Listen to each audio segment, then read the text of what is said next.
Je t'observais depuis des années avant de commencer. Certainement pas. Vraiment? Oh oui, bien sûr. Ah, cool. Qu'est-ce qui t'a amené à prendre des pilules rouges? Par exemple, quelle a été votre première vidéo virale? Ouais, d'accord. C'était le cas en fait. C'était en fait une histoire vraiment drôle. Je n'avais jamais vraiment consommé de contenu de pilules rouges. Je n'ai jamais vraiment regardé ou lu de livres ou quoi que ce soit à ce sujet. Je savais que ça existait, mais je me suis surtout intéressé à la psychologie, à la conscience, et j'avais beaucoup, tu sais, d'expériences personnelles dans les rencontres. Et après le COVID.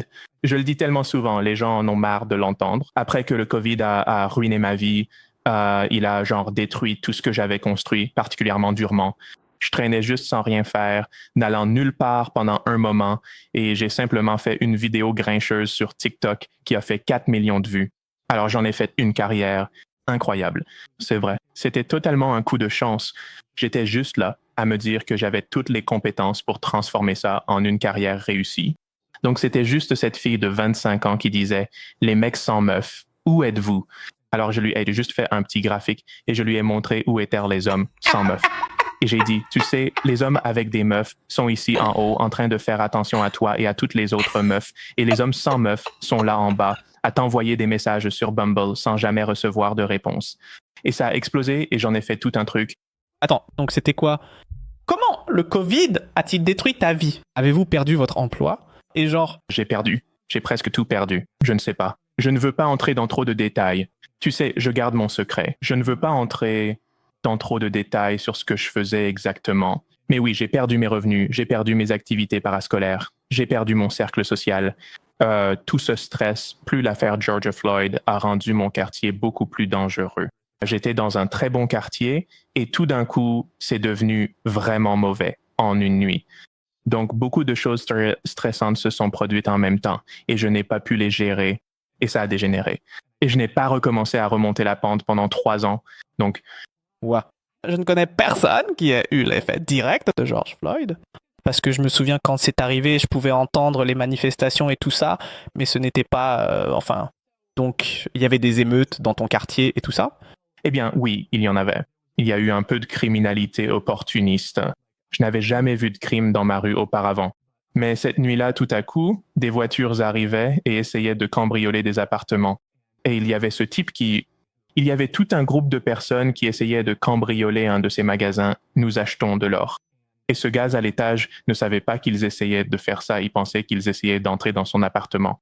Donc, après que les flics soient venus et les ayant fait fuir, il est sorti torse nu avec un couteau de cuisine et il est juste resté là pendant 15 minutes, en pantalon, comme s'il était terrifié. Et j'ai vu ça de l'autre côté de la rue, donc je savais qu'ils n'essayaient pas de pénétrer dans sa maison.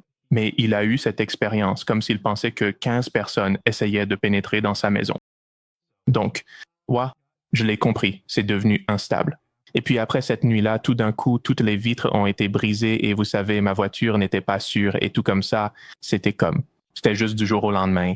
Ouah. As-tu pu bouger ou combien de temps as-tu dû endurer ça? J'ai essayé de reconstruire ma vie pendant presque 2 ans après.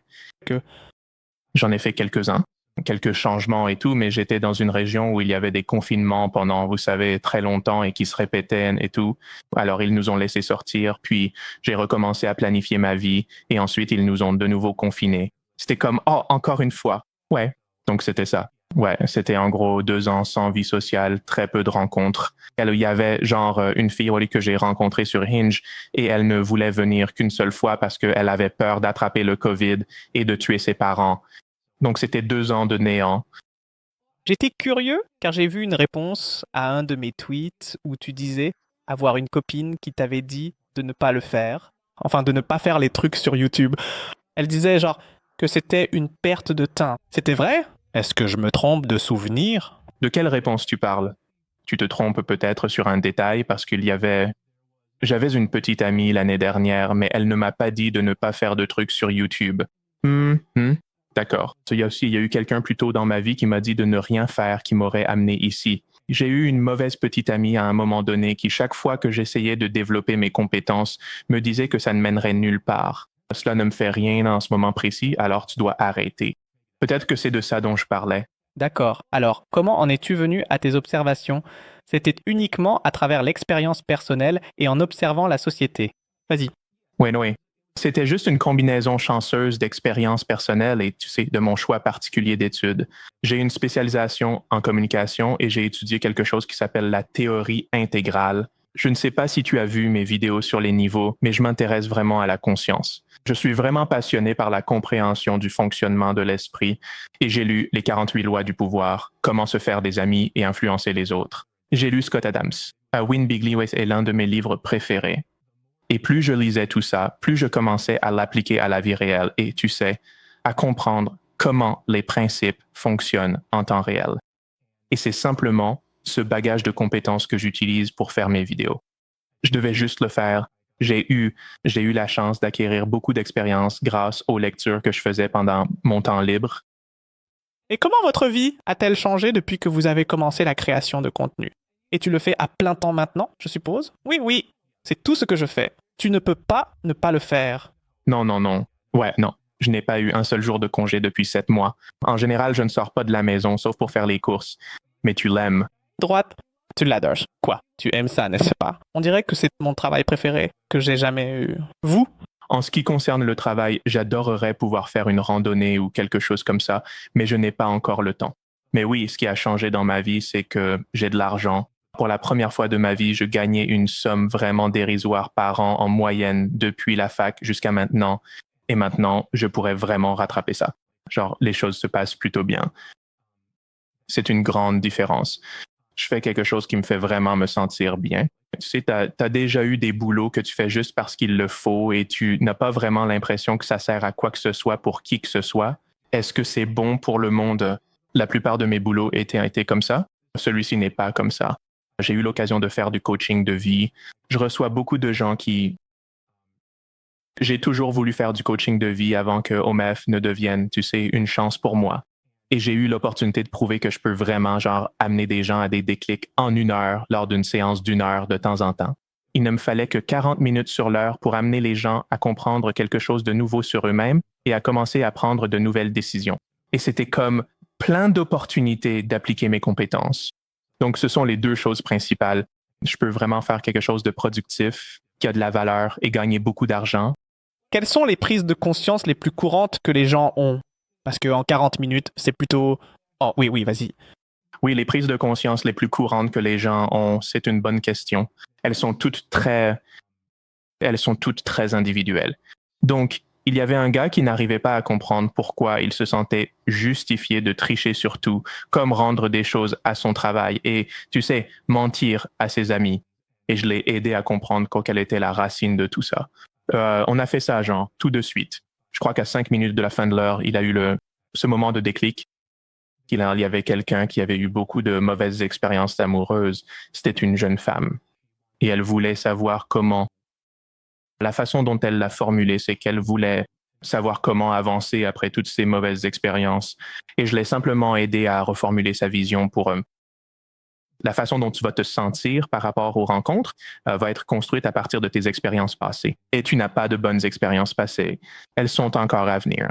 Donc, tu dois faire d'autres choix, vivre d'autres expériences et en faire ton passé. Et alors, tu t'en souviendras différemment.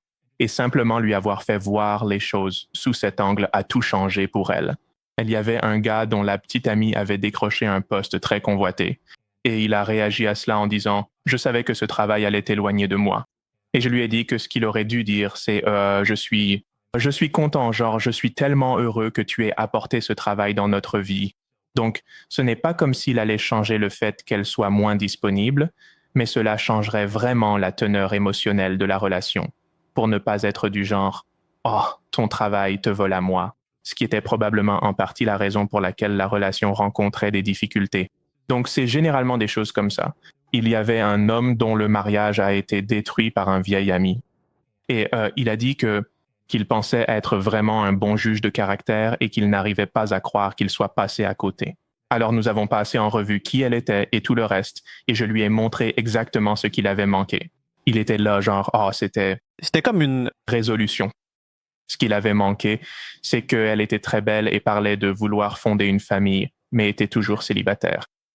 Elle était vraiment bien, elle se comportait très bien, pas de tatouage ni rien de ce genre, mais juste le fait qu'elle disait vouloir une famille, qu'elle pouvait facilement en avoir une et qu'elle n'en avait pas, c'était comme quelle en est la raison.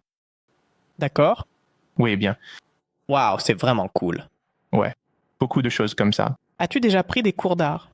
Ce que tu fais est vraiment bien dessiné. C'est bien fait, merci. À toi, ce n'est pas le cas, mais merci.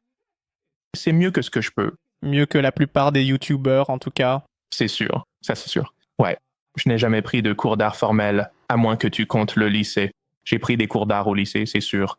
Mais c'est quelque chose que je fais surtout pendant mon temps libre, quand j'ai eu de longues périodes sans travail ou autre.